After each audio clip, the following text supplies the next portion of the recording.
Hello guys, आज हम पढ़ेंगे सर्वाइवरशिप कर्व।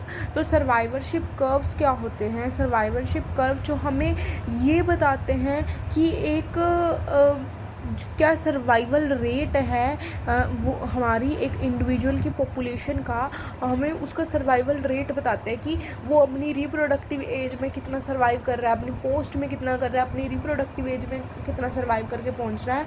तो वो हमें सर्वाइवल रेट बताते हैं, सर्वाइवरशिप कर्व। तो उससे पहले हम क्या करेंगे, उससे पहले हम दो टर्म्स पढ़ेंगे, सिमल पैरिटी एंड द इटेरोपैरिटी। सिमल पैरिटी और इटेरोपैरिटी एक मोड ऑफ रिप्रोडक्शन होते हैं। सिमल पैरिटी का मतलब क्या होता है? जो सिंगल टाइम रिप्रोड्यूस करता है अपनी लाइफ में। अगर वो एक सिंगल टाइम रिप्रोड्यूस कर रहा है अपनी लाइफ में, तो वो अपनी लाइफ में ये ऐसा तो है नहीं कि एक दो बच्चा करेगा और उसकी डेथ हो जाएगी। तो वो नंबर ऑफ़ प्रोजेनी बहुत ज़्यादा प्रोड्यूस करेगा एक सिंगल टाइम में, और स्मॉल साइज़ की प्रोजेनी प्रोड्यूस करेगा।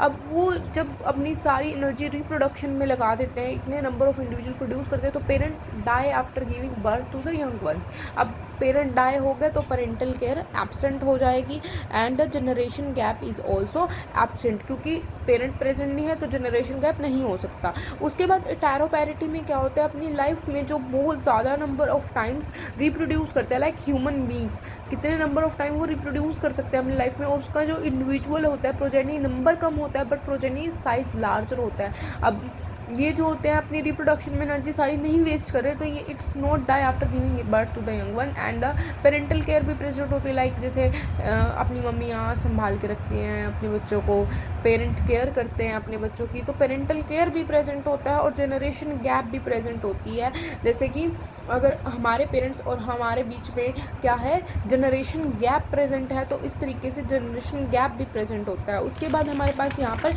सर्वाइवरशिप कर्व में 3 कर्व्स आएंगे। तो सबसे पहला कर्व है हमारे पास, हम टाइप 1 कर्व पढ़ते हैं सर्वाइवरशिप कर्व पे। ये सर्वाइवरशिप कर्व की एक डिफाइन है कि ये क्या है, एक ग्राफिकल रिप्रेजेंटेशन है to represent the survival rate of the organism. It is a graphical representation to represent the survival rate of the organism. तो सबसे पहले हम पढ़ते हैं टाइप 1 वाला। टाइप 1 में हम एज्यूम करते हैं, ये हमने एक एरिया लिया, इसके अंदर कुछ पॉपुलेशन रह रही है, लाइक हमने एग्जांपल ले लिया कि ह्यूमन पॉपुलेशन रह रही है। तो ह्यूमन पॉपुलेशन में अगर इनिशियली हमारे कुछ इंडिविजुअल्स हैं, उन्होंने 50% को रिप्रोड्यूस किया, तो अब उनके अंदर क्या है, पेरेंटल केयर प्रेजेंट है, ठीक है, मतलब इटेरोपैरिटी वाली कंडीशन है इन शॉर्ट कि पेरेंटल केयर प्रेजेंट है, जनरेशन गैप प्रेजेंट है, पेरेंटल केयर प्रेजेंट है। तो क्या कोई भी प्रीडेटर आएगा, कोई भी आके अपने हमारे बच्चों को ऐसे मार सकता है? नहीं मार सकता। तो प्रीडेटर अटैक कम है, तो मोस्ट ऑफ द इंडिविजुअल्स क्या अपनी रिप्रोडक्टिव एज तक पहुंच पाएंगे? तो मोस्ट ऑफ द इंडिविजुअल अपनी रिप्रोडक्टिव एज तक पहुंच पाएंगे।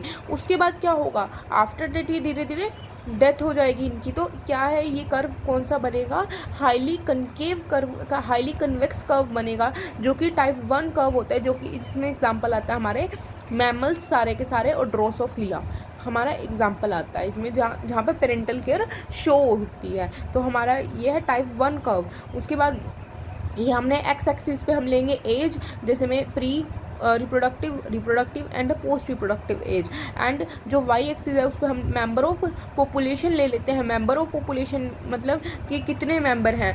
इनिशियली 50 मेंबर थे, फिर धीरे धीरे ये क्या होंगे, डिक्रीज़ होगी। अल्टीमेटली रिप्रोडक्टिव एज के बाद ये जो होंगे सेनेसेंट हो जाएगी और इनकी डेथ हो जाएगी, और ये पोस्ट वाले डिक्रीज़ हो जाएंगे। उसके बाद टाइप 3 वाला हम पहले पढ़ते हैं, टाइप 2 वाला हम बाद में देखेंगे। टाइप 3 में क्या होता है? टाइप 3 में भी वही हमने एक एरिया लिया, उसके अंदर ग्रास होपर की कुछ पॉपुलेशन है। अब ग्रास होपर सिमल parity type of reproduction show करता है। सिमल पैरिटी में क्या होता है, एक ही टाइम में बहुत ज़्यादा रिप्रोडक्शन कर दी, आफ्टर दैट वो डाई हो गया, तो उसके जो बच्चे हैं उनके ऊपर प्रीडेटर अटैक क्या होगा, ज़्यादा होगा। क्योंकि पेरेंटल केयर एब्सेंट है। पेरेंटल केयर एब्सेंट होने की वजह से प्रीडेटर अटैक ज़्यादा बढ़ जाएगा, और बहुत कम इंडिविजुअल जो होंगे अपनी रिप्रोडक्टिव एज तक पहुंच पाएंगे। तो अगर जैसे तुम इस में देखो कि मेंबर ऑफ पॉपुलेशन इनिशियली बहुत ज़्यादा थे, एज जब प्री रिप्रोडक्टिव थी, बट रिप्रोडक्टिव एज तक पहुँचते मोस्ट ऑफ द मेंबर्स जो होंगे वो डेथ हो जाएगी उनकी due to the reason of the predator attack and कम, बहुत कम जो है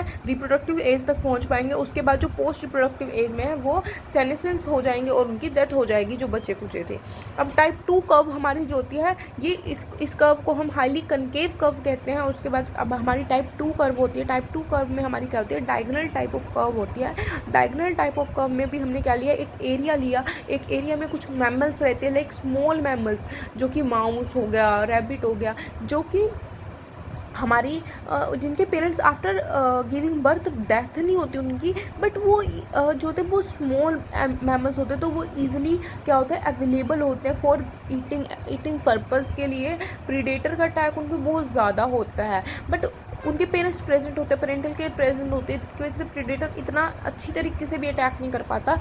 तो इनिशियली बहुत ज़्यादा पॉपुलेशन है, बट कुछ पॉपुलेशन जो इंडिविजुअल हैं वो डेथ हो जाती है उनकी due to the parental care absent, due to the predator का अटैक बहुत ज़्यादा है। उसके बाद हमारे पास क्या होता है, प्रीडेटर का अटैक बहुत ज़्यादा है। उसके बाद क्या होएगा, जैसे जैसे ये रिप्रोडक्टिव एज तक पहुँचेगा तो इसकी जो पॉपुलेशन साइज़ है वो डिक्रीज़ हो जाएगा। उसके बाद आफ्टर द रिप्रोडक्टिव एज वो जब ख़त्म हो जाएगी तो पोस्ट रिप्रोडक्टिव एज में जब वो एंटर करेगा तो उसकी सेनेसेंस हो जाएगी और वो क्या हो जाएगा, उसकी डेथ हो जाएगी। तो अगर इसका हम कंबाइन कर्व देखें तो यहाँ से स्टार्ट करेंगे कंबाइन कर्व। ये टाइप 2 थर्ड का कंबाइन कर्व है, ये टाइप 2 का है and this is the diagonal curve and this is highly convex type 1 curve, 1, 2 and 3 curve. And ये सर्वाइवल रेट बता रहा है, ये एज बता रहा है।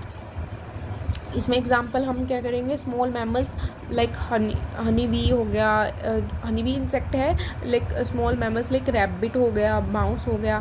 एंड इसमें एक टाइप 1 में एग्जांपल ह्यूमन बीइंग हो गए, ड्रोसोफिला हो गए। एंड इसमें example oyster and the grasshopper.